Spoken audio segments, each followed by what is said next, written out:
I am so glad to be here today for a couple of reasons. Glad to be here to be able to hear Laura speak. This is maybe the fifth or sixth time that I've had the pleasure of being at a conference where she's given a talk, and she always says something new because her research is ongoing. I always know that I can count on Laura for the latest and greatest information. But also, I'm grateful to be here to be able to share with you some of the work that we've been doing over the last year or so in Thurston County in Washington. As Jerry mentioned, I'm very passionate about this work. When my mom founded the Junior League of Olympia in 1987, she and her co-founders founded it with the focus area of prevention of child abuse and neglect. And we've been working diligently since that time on reducing child abuse and neglect in Olympia, Washington. But 25 plus years later, we're seeing some of the highest rates of abuse and neglect that we've ever experienced in the county. So we choose not to be disheartened by that, but rather to take on different approaches to the problem. And what we've embraced is collective impact. So I'm excited to be able to tell you a little bit more about collective impact today, but also to tell you about the initiative that we're working on in Thurston County, Washington. There are several types of problems in the world: simple problems, complicated problems, and complex problems. A simple problem is like baking a cake. There's a recipe. Although a baker would probably tell you it's not a recipe, it's a formula, but it's a simple formula.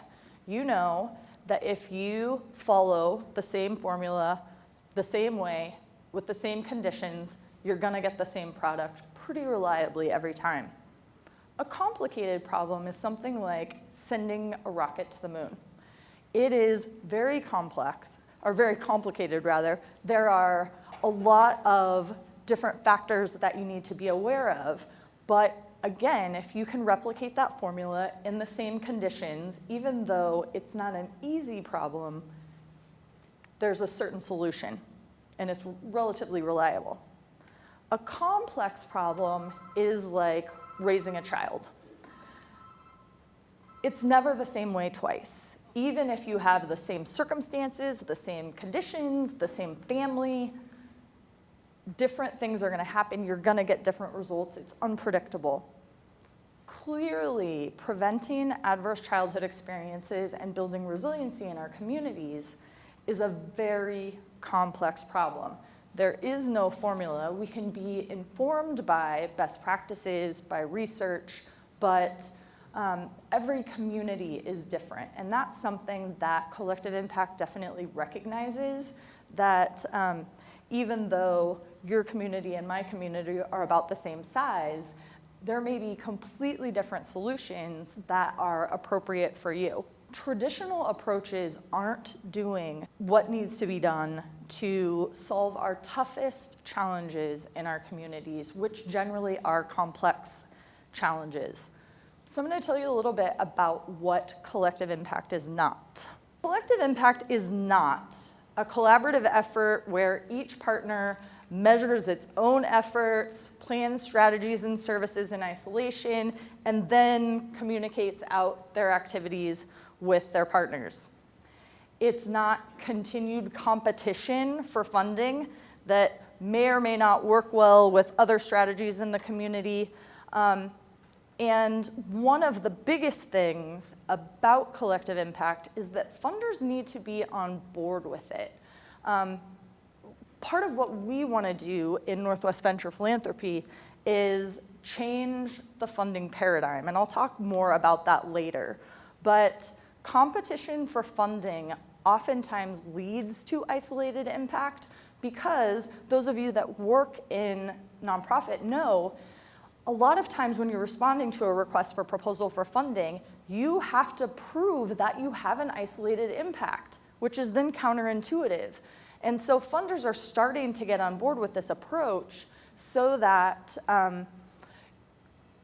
folks can be rewarded for doing the kind of work that is collaborative.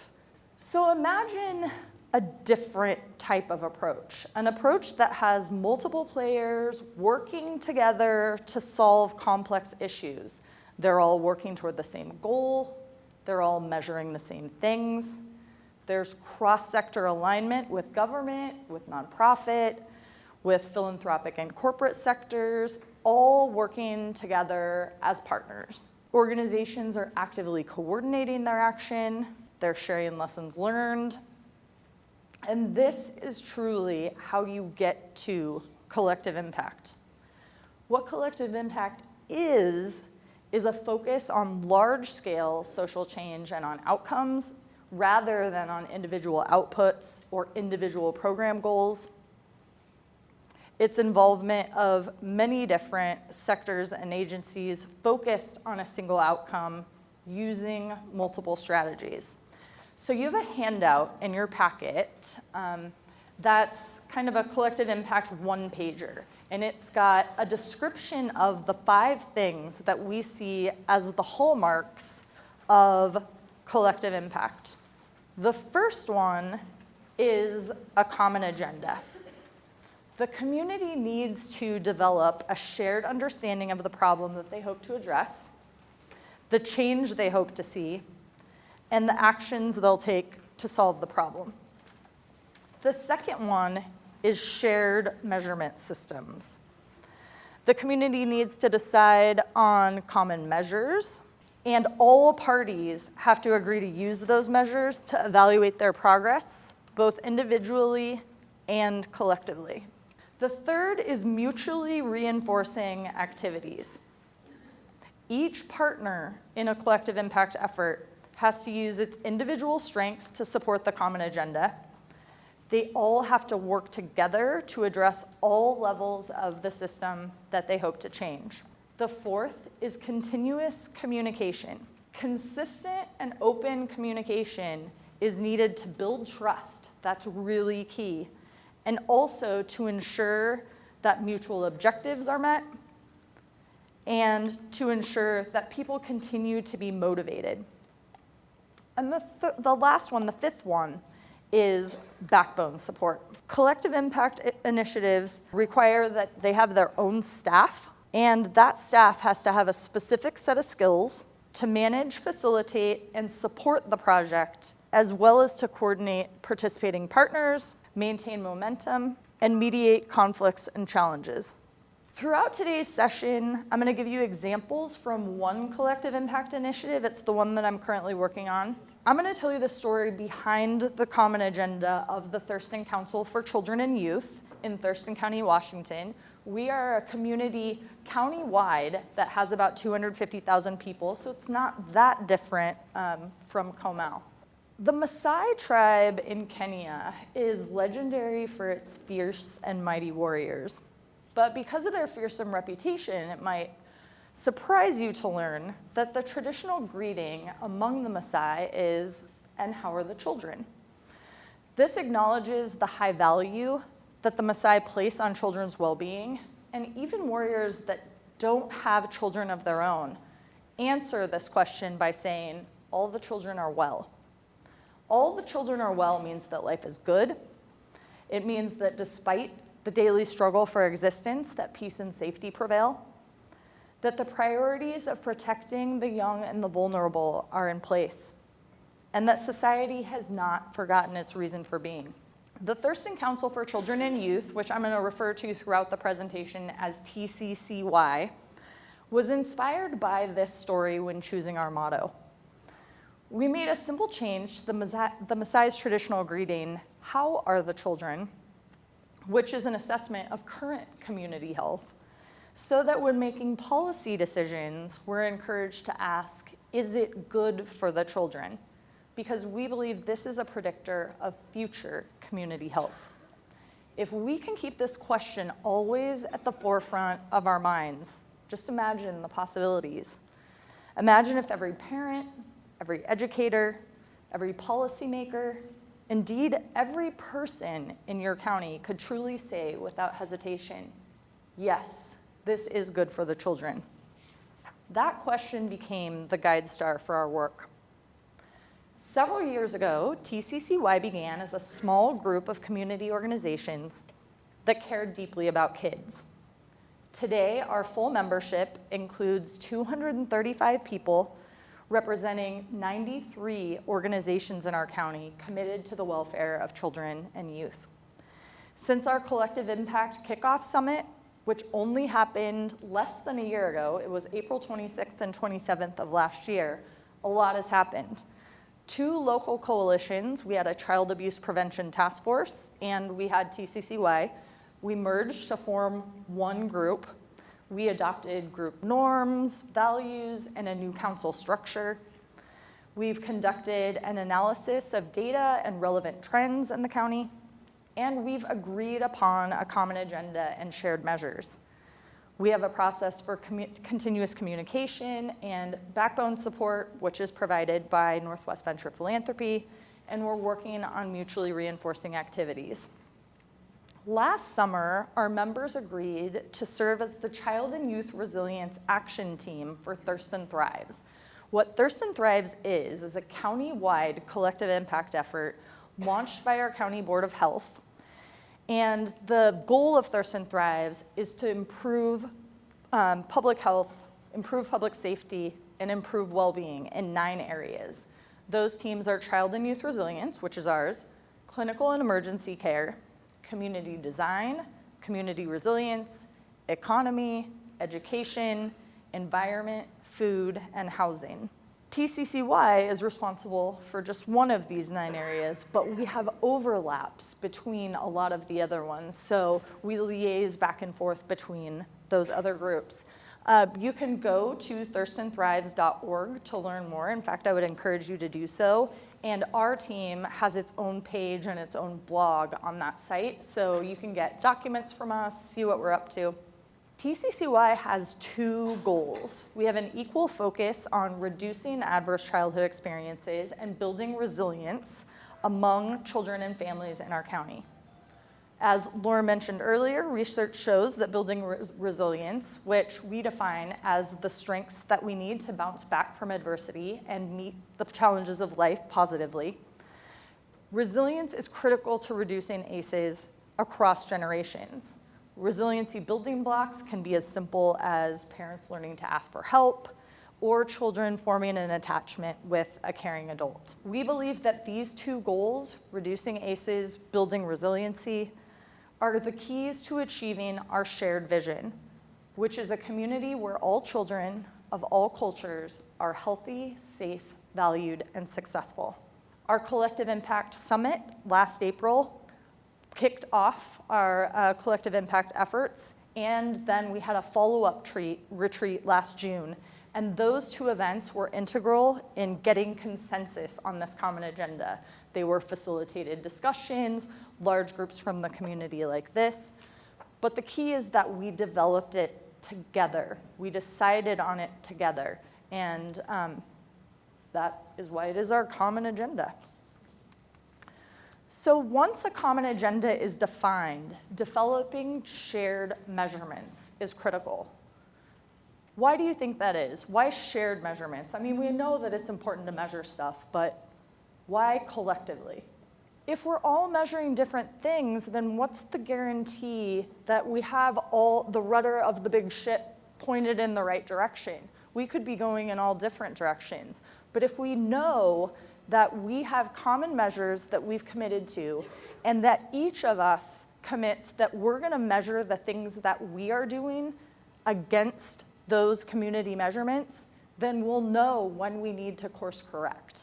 You get improved data quality, you track your progress towards your shared goal, you have better coordination and collaboration just in general, and as things happen, together you learn from it and move forward. That's one of the big things about collective impact. I'll talk about it a little more later, but it's very iterative. It's not something that you decide upon and then, 20 years later, you're still doing the exact same thing. You learn, you grow, you change together. So I'm going to tell you a little bit about some of the measures that we've selected in Thurston County, as well as the picture of the baseline data. TCCY decided that it will measure its ultimate success by reducing the percentage of Thurston County adults who have 3 or more adverse childhood experiences. Today, nearly 1/3 of adults in our county have experienced 3 or more ACEs during childhood. Thurston County is not only worse than the state average in this regard, but it's in the bottom 25% of counties in our state. Statistically, we know that ACE scores have a tendency to increase from one generation to the next, as Laura said. So given this information, it's no surprise that the youngest group of adults in our county currently have the highest number of ACEs. Almost half of adults 18 to 34 in Thurston County have 3 or more ACEs, and 1 in 7 adults have 6 to 8 ACEs.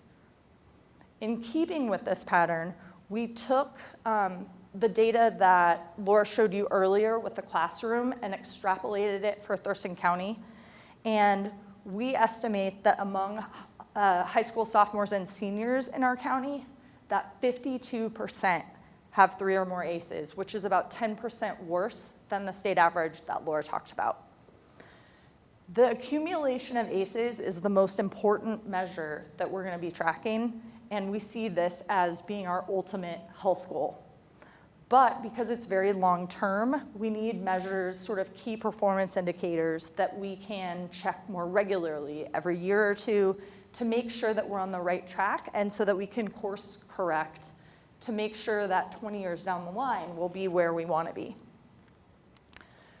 Our team has identified 4 of the 10 ACEs that Laura spoke about as being most critical to achieving our objectives: physical abuse, domestic violence, substance abuse, and mental illness. We've also identified some important measures for each one. First, we're going to be keeping an eye on the number of teenagers who have been victims of physical abuse.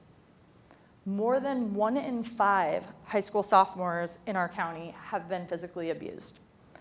This figure rises to almost half in low-income students. And that disproportionate impact of ACEs on low-income children is something that we notice throughout our data analysis. We're going to monitor the number of adults who've witnessed or been a victim of domestic violence. More than 1 in 7 adults in our county witnessed domestic violence during childhood, and also more than 1 in 7 have been a victim of domestic violence at some point in their lives. Statistically relevant data on substance abuse is hard for us to get where we live, but we are going to be keeping an eye on the rates of adult alcoholism and teenage drinking. Our county health outcomes indicate that 1 in 6 adults are problem drinkers, and 1 in 4 10th graders currently self-report that they drink alcohol.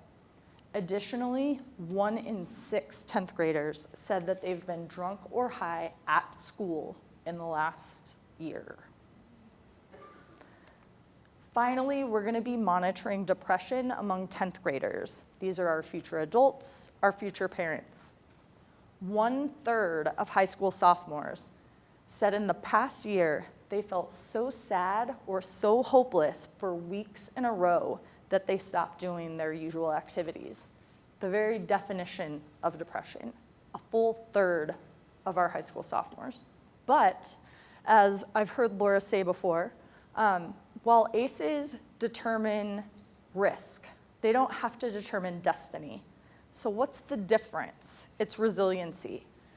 Research shows that building resiliency among children, among parents, among families helps lessen the burden of ACEs and empowers them to build a bright future. Resiliency allows children and adults to recover from adversity, to be effective in the world. It helps build family strengths. It reduces the likelihood of abuse and neglect. And it's proven to reduce ACEs in the next generation. This is that virtuous cycle that Laura spoke about. Our action team has adopted the Strengthening Families framework for resiliency, those 5 protective factors, and you do have that handout in your packets. I'm just curious, raise your hand, how many of you use Strengthening Families in your work? So a few of you. This is what we've adopted countywide. Those 5 protective factors are parental resilience, social connections, concrete supports in times of need, knowledge of parenting and child development, and social and emotional competence of children. In terms of measurement, resiliency is a lot harder to quantify than ACEs, and Laura's doing some great work around measuring resiliency at the state level. But our team is currently working on adopting evidence-based measures that are going to allow us to gauge our success in terms of building resiliency at the county level. And we want to use the Strengthening Families framework, so there are a couple different things that we're exploring right now, but we have not yet developed our shared measures around resiliency. So a common agenda is going to tell us where we're going, but there's a strategic action framework that's really our roadmap for getting there. I talked a little bit about how we defined our problem, how we defined our goal. Now I'm going to tell you about our strategies and how we've organized ourselves. TCCY has worked hard as a team to develop consensus on this strategy, and it's taken us really almost a full year to get this finalized. I do the versioning of this document and I keep it up. I believe this is version 21. So our strategy is obviously continuously evolving. And that is indicated actually by the dark blue bar on the bottom left. As emerging issues come out in the community that impact community health and community needs, we want to be responsive to those. As indicated by the light blue bar that is on the left side of the screen, we've committed to advocate for this strategy in our community, to monitor relevant data and trends, to evaluate our progress, and to adapt accordingly. This strategy is expressed as a logic model that starts with our vision, which is our big, audacious dream for the community on the right-hand side, and then delineates the goals, objectives, and activities that will get us there. Together, we've determined what our mutually reinforcing activities will be. And these are rather large buckets, but we all agree that we're going to align with this. To achieve our objectives, our goals, and our vision, we need to provide adequate services to meet the needs of families, programs with the capacity to serve them, and help for underserved populations such as transportation to services or help close to home.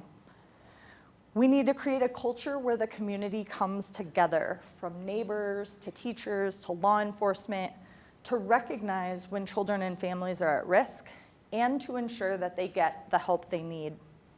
In both formal and informal settings, from parenting classes to job skills, from kindergarten readiness to graduation, we must support families in developing their skills and their competencies and learning to be effective in the world. This includes applying best practices that are grounded in science and in evidence. And we must build supportive, caring community networks that nurture children and families. These can include relationships with neighbors, mentoring, parent organizations, faith communities, playgroups, volunteer organizations, service clubs, all kinds of informal supports, as well as other community supports that let families know that we care about them. That is the key. Our team is currently exploring specific projects aligned around these key activities, which might include initiatives like a public awareness and community engagement and mobilization campaign. We're exploring some work around that. A systematic approach to resource referrals with a single point of entry. Currently in our county, we have 15 different organizations that all maintain separate databases for resources and referrals. And so people are getting different information. They don't know where to call, so we're working on that as well. Also, we want to focus on increasing access to services and opportunities for underserved populations, as I mentioned. Now I'm going to talk a little bit about backbone or infrastructure support. There are a lot of different types of organizations that can serve as backbones. There's not one right answer. They could be funders, like in our initiative, could be a new nonprofit that's formed for the purpose of providing infrastructure support to this particular collective impact initiative. It could be an existing nonprofit that's willing to take on this role. It could be a government agency, a school district. It could be shared across multiple organizations. Or there could be a steering committee that's formed with the intent of providing that backbone support. But any effective backbone has to provide 6 key functions, and those are guiding the vision and strategy of the initiative, supporting the aligned, mutually reinforcing activities that we talked about, establishing those shared measurement practices, not only what will be the measures, but how are you going to collect that data to ensure that you are on the right track, building public will. How do you get people that are not in this room today involved in the work? And how do you get those messages out? Advancing policy and advocacy, and mobilizing funding. Because as we talked about before, sometimes there are issues in getting funding for collective community efforts. It's a lot easier to respond to a request for proposal for just one agency rather than a collective. So this backbone role is the role that Northwest Venture Philanthropy plays for the Thurston Council for Children and Youth. Collective impact also depends on essential intangible elements for its success: relationship and trust building, leadership identification and development, creating a mutual culture of learning where we're all learning together and changing and growing because of what we find out.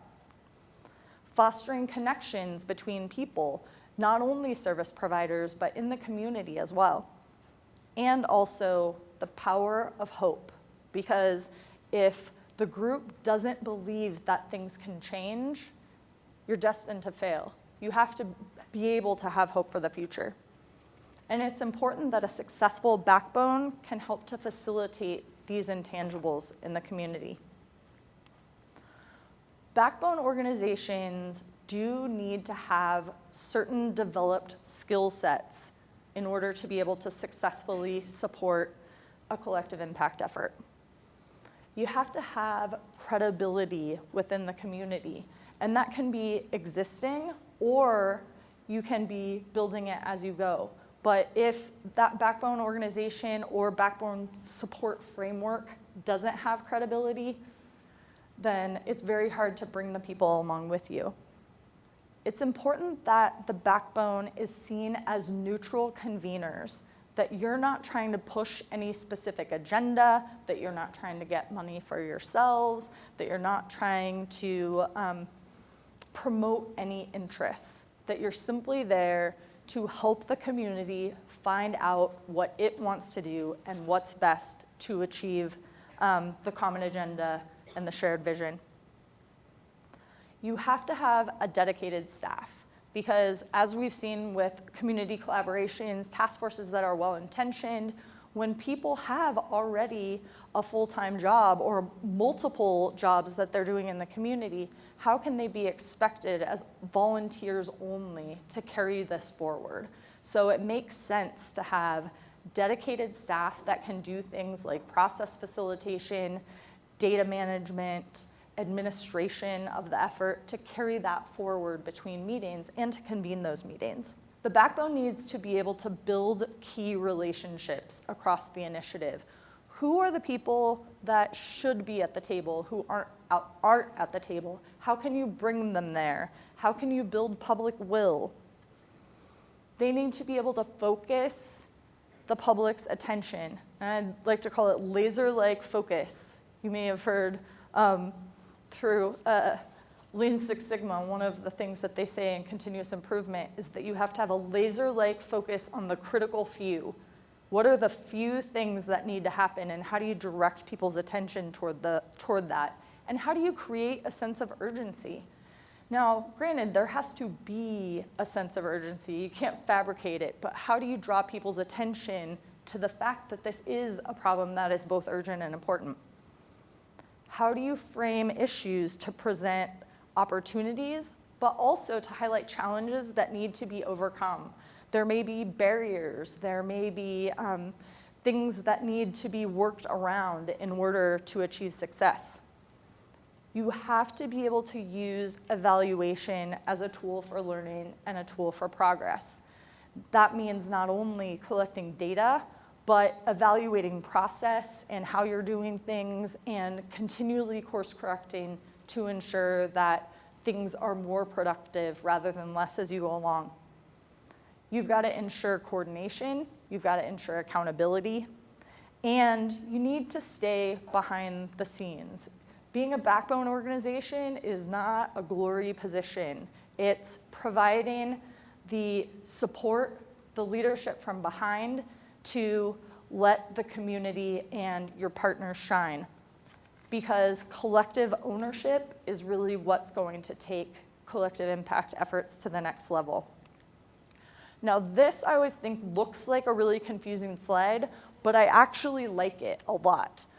So you'll see that collective impact efforts work best when there's cascading levels of collaboration. So I'm going to kind of go through the levels with you and then tell you about how we're doing this in Thurston County. So at the bottom, you'll see public will. You've got to engage the community at large. That's the biggest number of people that need to be on board. But then you also have partners that are going to need to be willing to implement solutions that they agree to. Those mutually reinforcing activities, if there aren't any partners willing to implement them, then you're dead in the water. There also have to be some work groups, committees, however you want to structure it, that are willing to carry forward the effort from a planning stage. And then you have to have some kind of governance structure, and there are a lot of different ways to do that, and you can read more through FSG, but a steering committee is probably the most common, and that's the model that we've used. So I'll show you exactly what we're doing in Thurston County in terms of backbone support and in terms of continuous communication. So this triangle represents the Thurston Council for Children and Youth as a whole. We have a chair who is one of our county commissioners, Sandra Romero, who's been a fabulous advocate for children and youth in our community. We have the full council that you see represented there. We have our steering committee is termed the collaboration team because we wanted to create monikers that didn't show hierarchy. Like just because this group has committed to doing planning and coordination and support, it doesn't mean that they're vested with any more power than any other person that's involved in the effort. Also, this steering committee kind of functions as a backbone with dedicated staff support from Northwest Venture Philanthropy. We have a policy team, which is made up of elected officials and also school superintendents that is responsible for providing policy leadership and advocacy. When the full council needs something, they can come for guidance and for assistance to that policy team. And then we have our work teams, which are sort of those committees that do the hands-on work to achieve our vision and our goals. All of these team meetings are open meetings. They're not closed-door meetings. Anyone who wants to attend from the community can attend. And the way that we've done the continuous communication is that the full council meets once a month. We have bi-monthly meetings between the chair and the backbone facilitator, which is me. Bi-monthly meetings of the collaboration team, which is the steering committee. A quarterly meeting of the policy team. We have annual community summits where we bring in the community at large to talk about these issues. We have administrative support for that backbone function provided by the commissioner's assistant. Fund development and process facilitation are provided by Northwest Venture Philanthropy. Data support is currently provided by our county epidemiologist. And for that bigger Thurston Thrives effort that we're talking about right now, we're starting to have conversations about how can we create a similar sort of infrastructure that will be an umbrella organization over all of those 9 initiatives. And we're working on building broader public will through our community summit, and we're really focused on using strategies to build a high capacity community, like Laura mentioned. We want to foster parent leadership. We want meaningful collaboration and common learning among everyone in the community, not just our service providers. It's important to note that working in collective impact requires a mindset shift from what most of us are doing now. And since I'm a project manager, if anyone is familiar with project management methodology, there's traditional project management, which they call waterfall methodology. You start here, you know you want to end here, and everything that you do is designed to make sure that you end exactly where you said that you were going to end and on time, and it's very structured. But there's a new project management methodology called Agile, which sounds exactly like what it is. How do you change and course correct to continually deliver the best product as quickly as possible and then improve upon it again and again and again until you're finally where you want to be? And so this is really the adaptive problem solving versus technical problem solving. It's iterative, it's allowing answers to come from within, and it's trusting the knowledge and the wisdom that's in the room and that's in the community. Now, there are no silver bullets in collective impact, but there is silver buckshot. And what I mean by that is that many small changes that are implemented in alignment with the common agenda and in alignment with those shared measures add up to really large-scale progress. You know, in collective impact, you want those mutually reinforcing activities to be differentiated. You don't need every person in this room doing the exact same thing, but you need them doing what they're best at in alignment with the common goals and common strategy. And also there's a shift from credit to credibility. So how do you build that collaborative spirit? And a lot of that has to do with funding. If we can change that funding paradigm so that folks are rewarded for working collaboratively, that's a huge piece, and I'll talk more about that in a minute. We've got to incentivize communities to work collaboratively rather than to work competitively. There are 3 key conditions to launching a successful collective impact initiative, and as I go through these, I want you to ask yourselves just internally, in Comal County, how are we doing in terms of these conditions? The first one is urgency for change. Is there a critical problem in the community? Is there frustration with existing approaches? Like in our community, 25 years later, after the Junior League was founded, we were frustrated that we were seeing some of the highest child abuse and neglect rates that had ever been in the history of our county.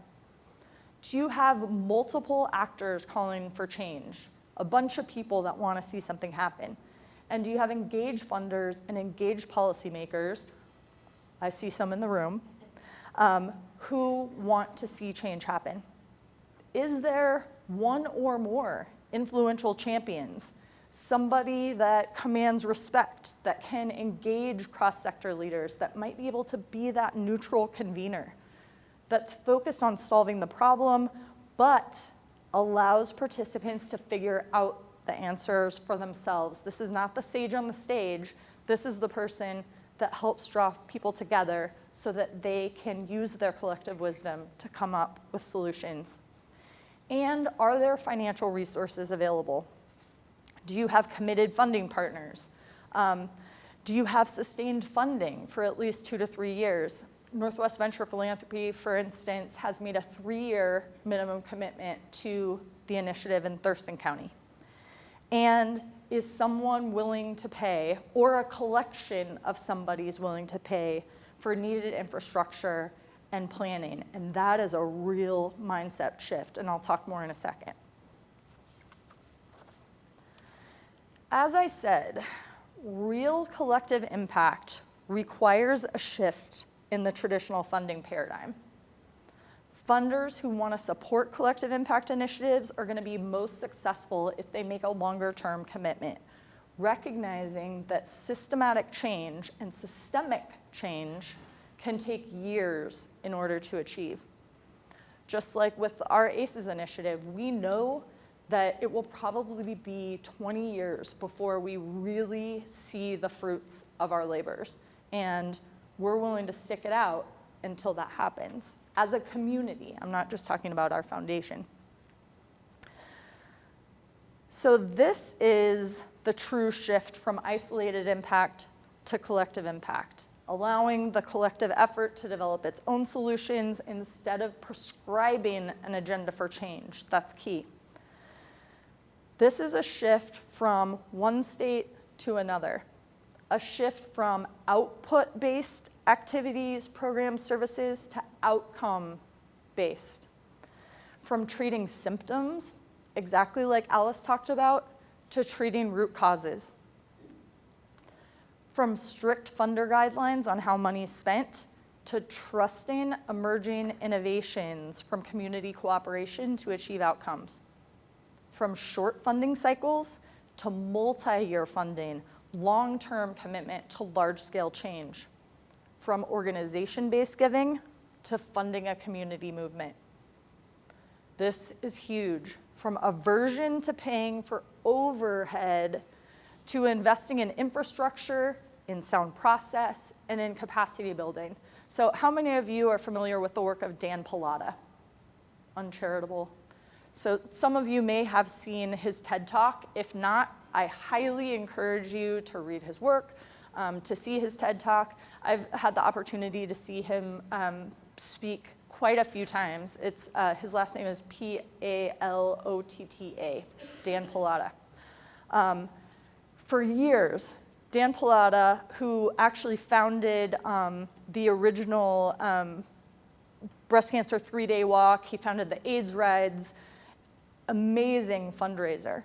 But what he's been saying is that you need to apply business best practices, that you need to spend money to make money, and that why do we treat our nonprofits like they're something other, that we don't use the things that we know to be true in the business world to support our nonprofit community.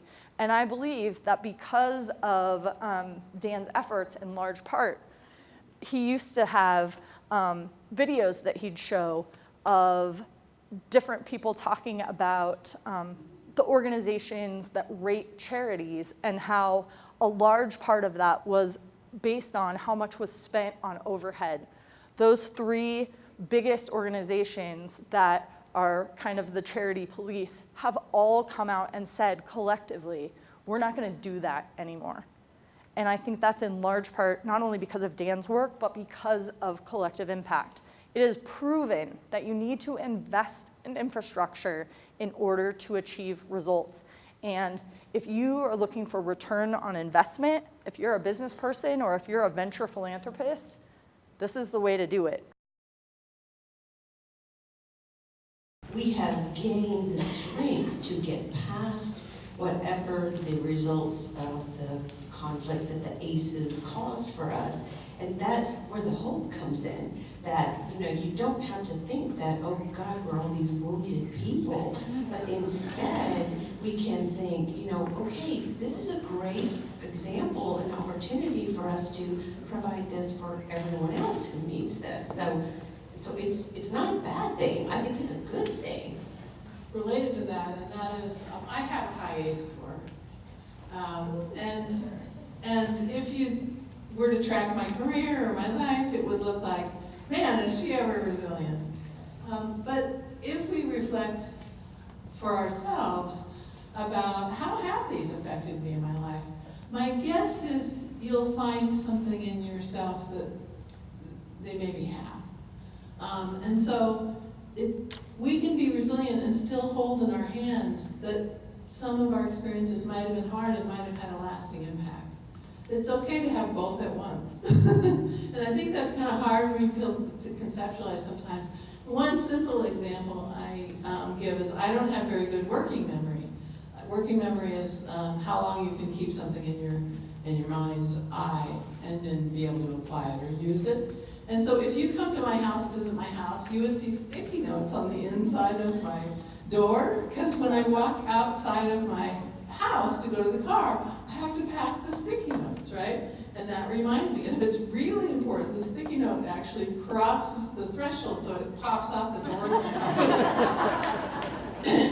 All of us probably have little accommodations for various things, and we're embarrassed to share them. I've given an executive function kind of a quiz to many audiences, and the more professional the audience, the more they resent me giving that quiz, because they don't want anyone to think that they maybe need some accommodations. But we actually all use them. We all have, right, things in our lives.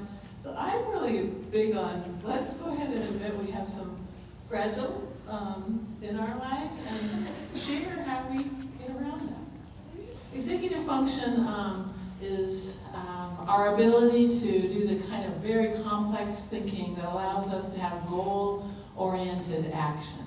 And it's some of the most complex thinking we do in order to take action over time that will lead us to a goal. Ultimately, collective impact is being able to do that together, which is even more complex. And as our brains develop from that first spark of life through the development of our limbic system and our cortex, etc., later in that process, all of that comes together in the integration of our thinking and our ability to have executive function. And that is not really final till your mid to late 20s, which is exciting. One thing I didn't say in my talk is all these windows where our brains are more sensitive to experience are windows for resilience building, right? So the newest research on executive function says we have a window that leads all the way through the late 20s of helping people to build their ability to create complex thinking and to have goal-directed action, and that means that's the time in life where they can make the plan for how to help their children differently. Ultimately, our future goal for the community in terms of a single public health outcome is to reduce the number of adults in our county who have 3 or more ACEs, regardless of what those ACEs are. And we know that's probably a 15, 20-year measure. But the key performance indicators are designed to help us hold ourselves accountable and to course correct. So really, while we want to impact those key performance indicators, they are in a way a means toward an end, that we can know every year or every other year through shorter intervals whether or not we're on the right track to achieving that ultimate goal. So that is a lot of it. And sometimes if you have too many measurements, then things get off track. And we felt like those were the things that were going to be able to tell us with validity year over year what we might need to change. And there could be data sources that come out a year from now that sort of meet our standards for reliability that we could integrate. But at this point, we kind of had to work with what we had. Does that help?